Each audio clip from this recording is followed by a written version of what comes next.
오늘 저희가 누구를 할 거냐? 계속 남자 독립운동가만 해가지고 우리 여자 독립운동가 남자현 의사에 대해서 알아보도록 하겠습니다.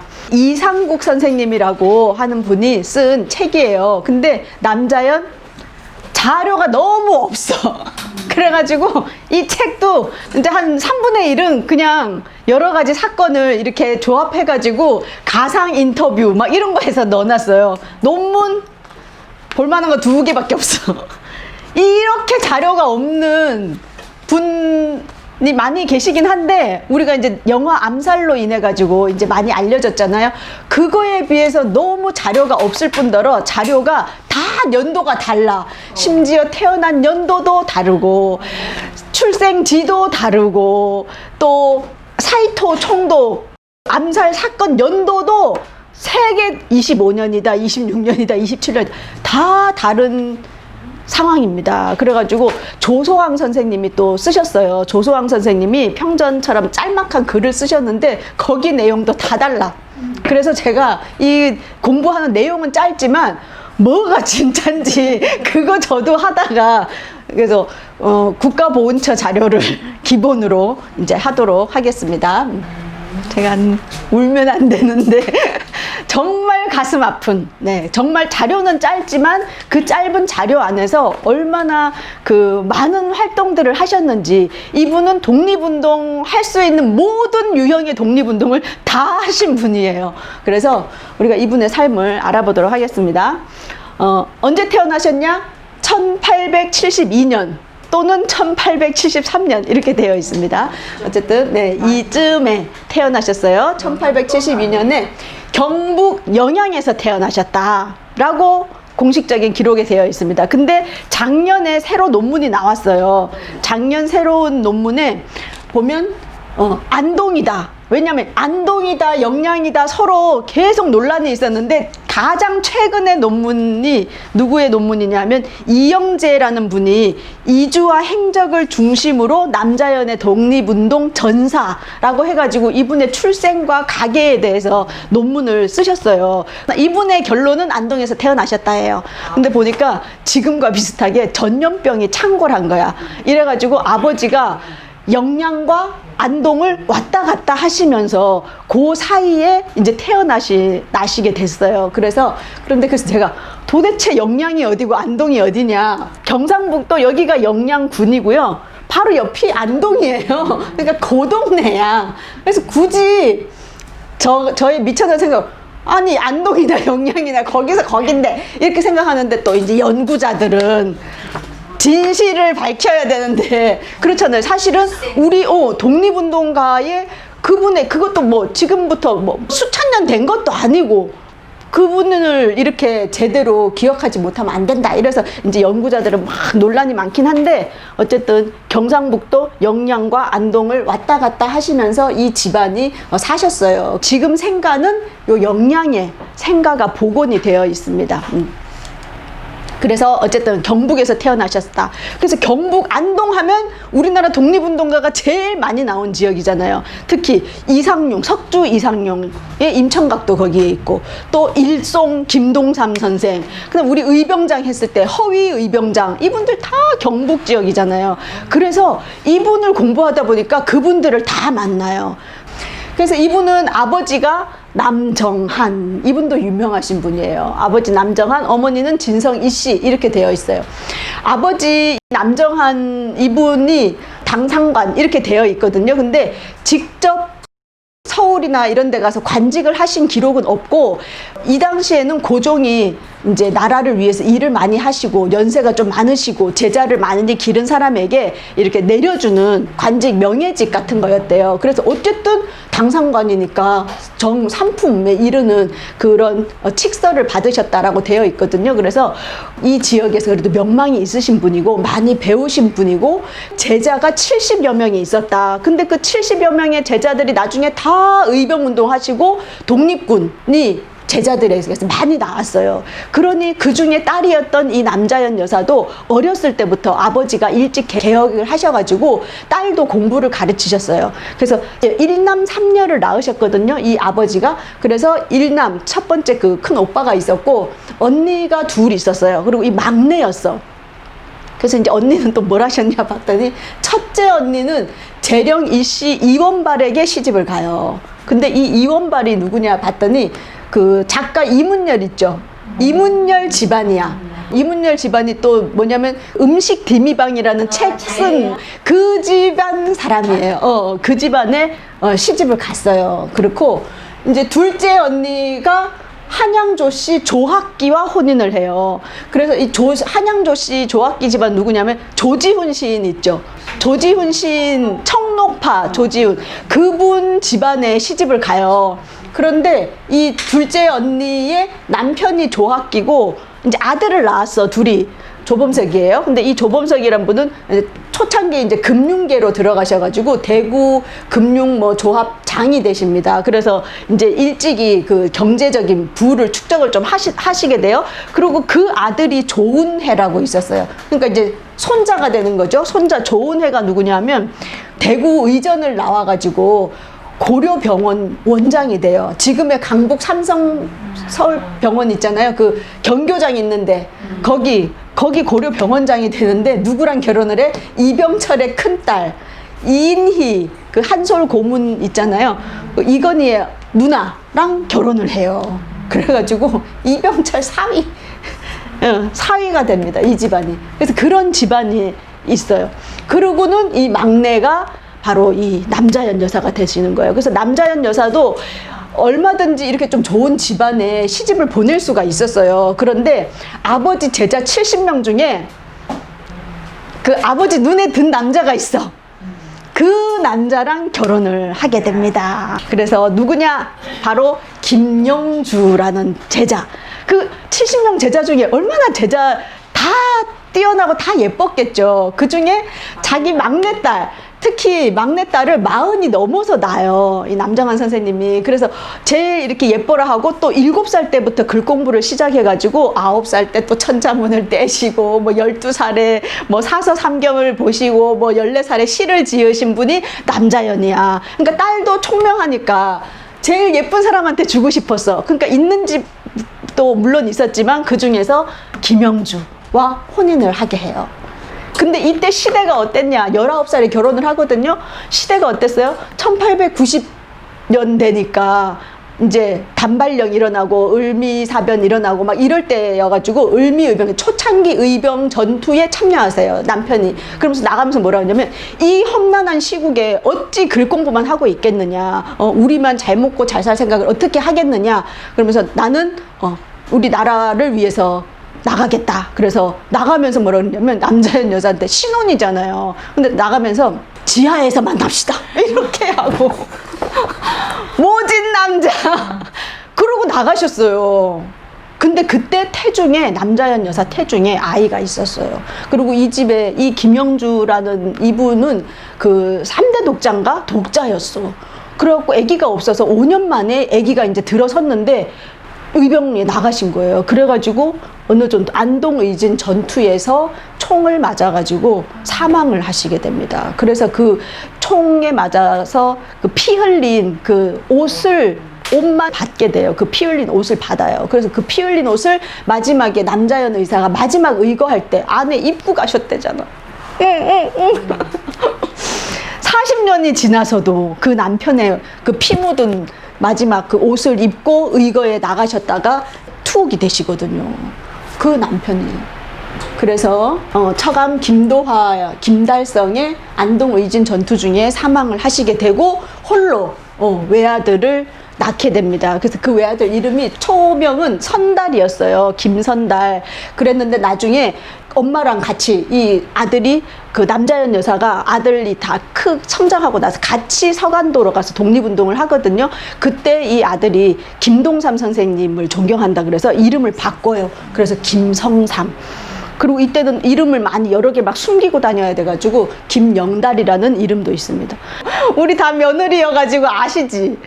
남편은 결혼 5년 만에 죽어. 그리고 시어머니, 홀 시어머니 계셔. 남편 없이 출산을 했어. 얼마나 힘드시겠어요. 그러고는 이때 의병했던 집안이다 그래가지고 경찰들이 수시로, 일제가 수시로 감시를 하는 거예요. 그러니까 집에 남자가 없잖아요. 우리 조선시대 그때 배울 때 보면 농경사회에서는 남자가 없으면 그 마을에서 경제적인 활동을 할 수도 없기 때문에 그 개라든지 두레 이런 데 끼워주지도 않잖아요. 그 어려움 속에서 이제 사시게 된 거야. 눈물을 안 흘릴래, 안 흘릴 수 없어. 그래가지고 이 힘든 상황에서 어떻게 하시느냐, 물론 옆에 친정이 있었기 때문에 이 당시에는 또 그 친정에서 자녀를 교육하는 그런 전통도 좀 있었잖아요. 그래서 친정에서 많이 이렇게 생활을 또 했다라는 기록이 또 남아 있습니다. 그래서 이때는 활동을 뭘 하셨냐, 두 가지 활동을 대표적으로 하셨어요. 하나는 생계 유지. 사실 먹고 살아 있어야지 뭐 독립운동이고 뭐고 하잖아요. 그러니까 남편이 농사 일을 하는 것이 아니라 이분이 혼자 해야 됐기 때문에 길쌈 해보셨어요?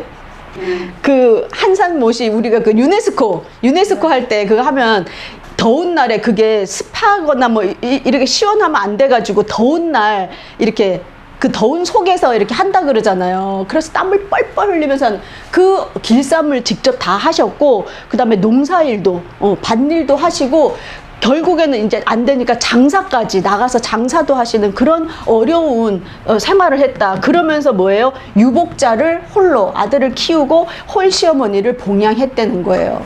그리고 두 번째로는 이것만 하신 게 아니라 의병 지원도 했어요. 1907년이 정미의병이잖아요. 그 1907년 정미의병 때 당시에 이 아버지 남정환 선생님이 그 집에 의병들을 모아가지고 활동을 할 때 그 의병들 후원을 하고 했다는 거예요. 그래서 윤희순 의사 이야기도 이제 같이 겹쳐서 많이 나오거든요. 그러니까 그런 의병 지원을 하면서 이렇게 독립운동을 도왔다. 그렇게 알고 있습니다.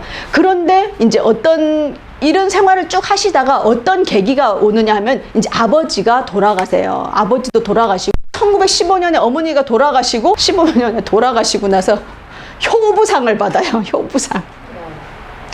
이 효부상이 솔직히 좋은 상이지만 효부상, 연료상 그 상을 받았다라는 뜻은 얼마나 힘들었을까. 남들 잘 못하는 일을 했기 때문에 주는 상이야, 그 상이. 그래서 그 상을 받으셨으니까 여성으로서 이 당시에 공자왈 맹자왈 하던 그 시대에 일부 종사하고 막 이런 그런 걸 다 하셨던 분이에요.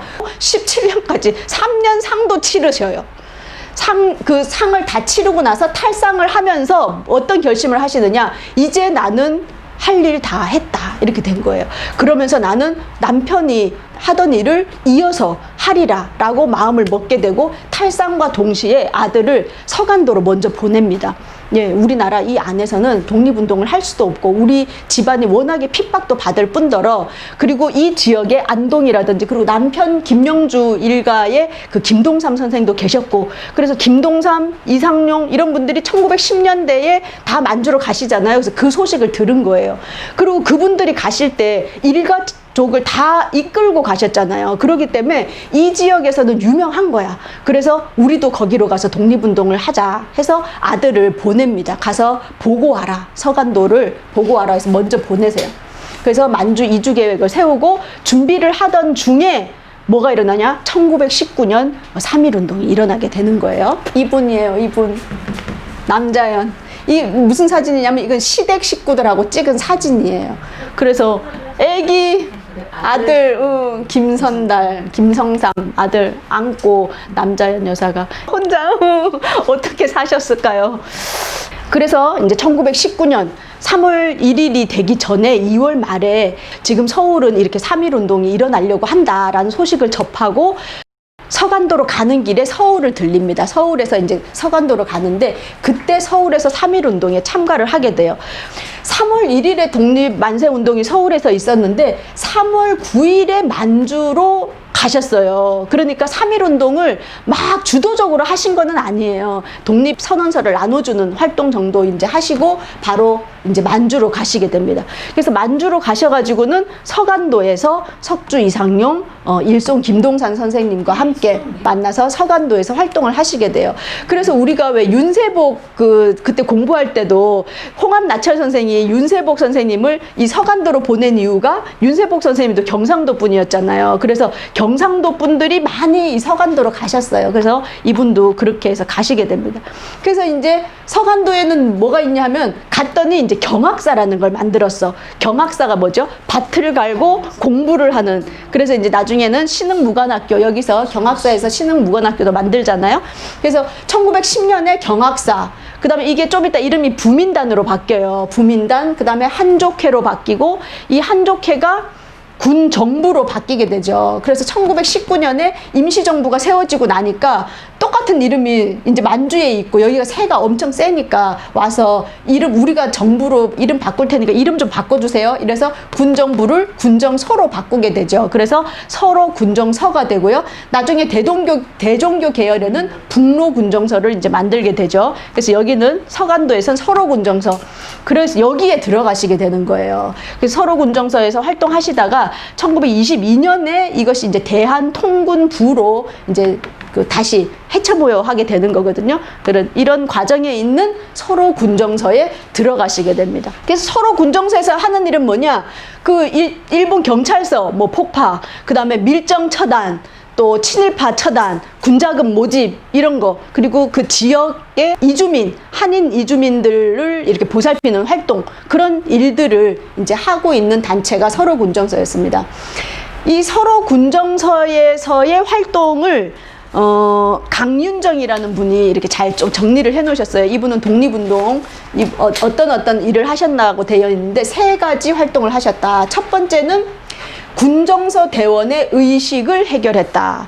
그래서 우리가 허은 선생님의 책이 있어요. 허은 선생님이 누구냐 하면 석주 이상용 선생님의 손부, 손자랑 결혼하셨잖아요. 그래가지고 우리가 왕산 허위 공부할 때 허은 왕산 허위 일가였고, 그렇죠? 그래서 그 허은 선생님이 여자분이셨는데 그분이 쓰신 책이 서간도, 아직도 내 귀엔 서간도 바람소리가, 그런 책이 있어요. 그 책 읽어보면 또 이제 여성들, 우리가 알지 못한 유명한 사람들, 남자만 다 이름이 알려져 있지만 그분들이 도망 다니고 할 때 그 뒷바라지 다 하시고, 그분들이 막 이주할 때 이삿짐 다 꾸리고 다 먹여 살리고, 독립운동 하던 분들, 뒷바라지 하신 분들이 다 여자분들이야. 그분의 기록에 보면 뭐가 나와 있냐면, 이 군정서의 대원들의 옷을 해입혀야 돼가지고 솜을, 산처럼 솜을 쌓아놓고 검은색 옷을 이렇게 지어 입었대요. 그 당시에 중국 사람들이 검은색 옷을 입었기 때문에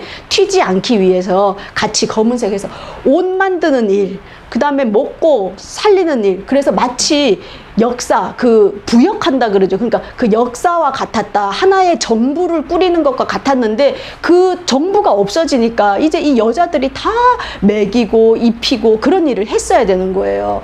그래서 그런 활동을 했다라고 나와 있어요. 그래서 이제 처음 가가지고는 그냥 통나무 이렇게 그냥 쌓아가지고 천막 쳐가지고 그 추운 데서 처음에는 견디는 그런 이야기들이 나와 있습니다.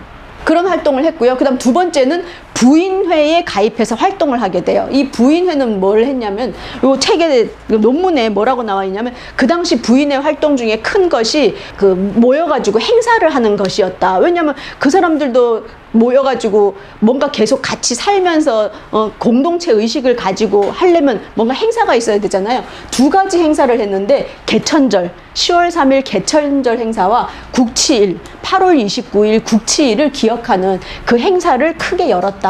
그 행사들을 운영하는데 부인회가 활동을 했다라고 되어 있습니다. 그러다가 이제 1920년 청산리 전투, 봉오동 전투 막 이런 거 이제 일어나가지고 막 되게 좋았는데 간도 참변이 일어나잖아요. 그래서 또 간도 참변 얘기 또 나오면 이제 밥 못 먹는 거지 또. 잔인한, 그래가지고 이제 뭐 사람들을 이제 어느 마을에 28명의 기독교 신자가 있었대. 그래가지고 다 남자들을 줄을 세워가지고 이제 총 연습하듯이 딱 세워놓고 관역 맞추듯이 어디 맞춰, 뭐 손 맞춰, 뭐 다리 맞춰, 뭐 이렇게 해가지고 그렇게 다 28명을 죽였다는 거예요. 그리고 뭐 이렇게 사람의 가죽을 벗겨서 사람을 못 알아보게 했다. 뭐 그런 거 아시죠? 소태 소태, 기름 소태 넣고, 그 다음에 혀 뽑은 거, 눈 뽑은 거, 막 이런 얘기, 막 애기 죽인 거, 막 그런 잔인한 간도 참변을 이제 또 일으킨 거예요. 그래서 그거를 이제 보시고, 그러면서 이제 다 독립군들이 북쪽으로 더 이제 올라가게 되잖아요. 그래서 앵목현이라는 곳으로 더 이제 올라가시게 됩니다. 그래서 그쪽으로 이주를 해서 거기서 독립운동을 하시게 되는데요. 여기에서 청산리 전투에 참여했던 그 독립군들을 간병했던 기록이 나옵니다. 그래서 너무 추워가지고 이제 동상이 막 걸린 거예요. 한 10명 정도. 근데 독립군들이 다 젊은 막 20대. 그러니까 이때, 1919년에는 이때 40살쯤 됐을 때요. 40대였어요.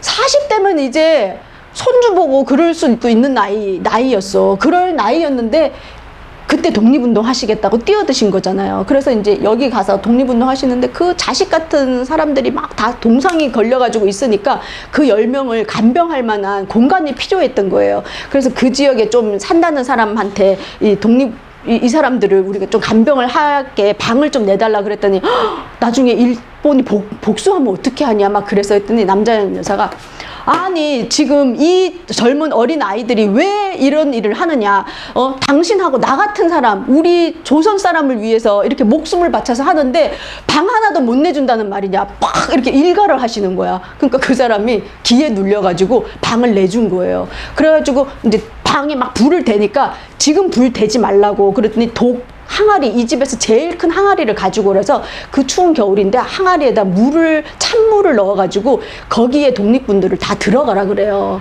한 명씩.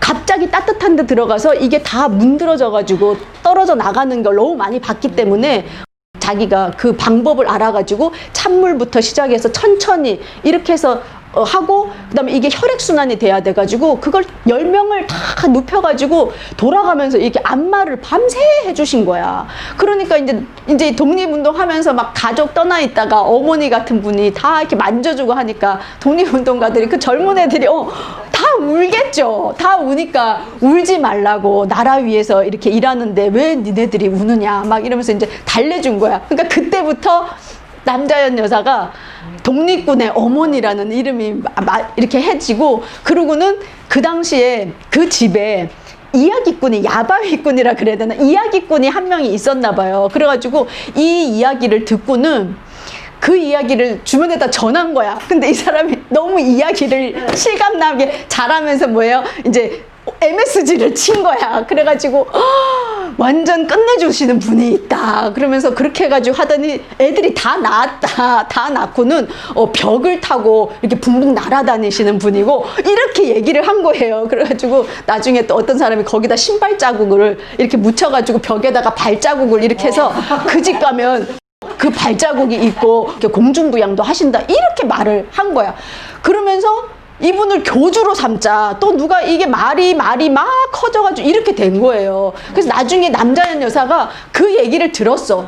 근데 사실 이 당시에는 막 그 간도 참변 일어나가지고 완전 엄청 심리적으로 불안하고 엄청 괴로울 때 막 그런 어머니가 나타났어. 막 이러니까 막 이게 미담이 커지면서 뭔가 붙들고 싶었겠지. 그래갖고 이게 너무 일이 커진 거예요. 그래갖고 나중에 남자 여자가 그 얘기한 놈 누구냐 이래가지고 사람들을 미혹하게 한다고 이래서 쫓아냈어. 그 마을에서. 그런 일이 있었을 정도로 그 당시에 얼마나 그 어려움 속에서 어머니의 손길이 그리웠겠어요. 그랬다는. 그래서 이제 처음 가신 곳은 이제 저기 안동에서부터 경성, 서울을 거쳐서 여기 만주로 가셨고 나중에 저 안쪽으로 이제 이동을 하시게 되는데요. 바로 이 지역이 서로 군정서가 있었던 지역입니다. 그래서 이상용, 김동상, 지청천 여기서 활동하셨고 나중에 이쪽으로 더 안으로 이제 이동하시게 되고 마지막에는 하얼빈에서 이제 또 활동도 하시고 이렇게 하시거든요. 그래서 이 지역에서 독립운동을 하시게 돼요. 그래서 대표적으로 서로군정서, 북로군정서, 대한독립군 이렇게 해서 우리가 잘 알고 있는 홍범도 그리고 김좌진 이렇게 있는 그 지역들입니다. 그래서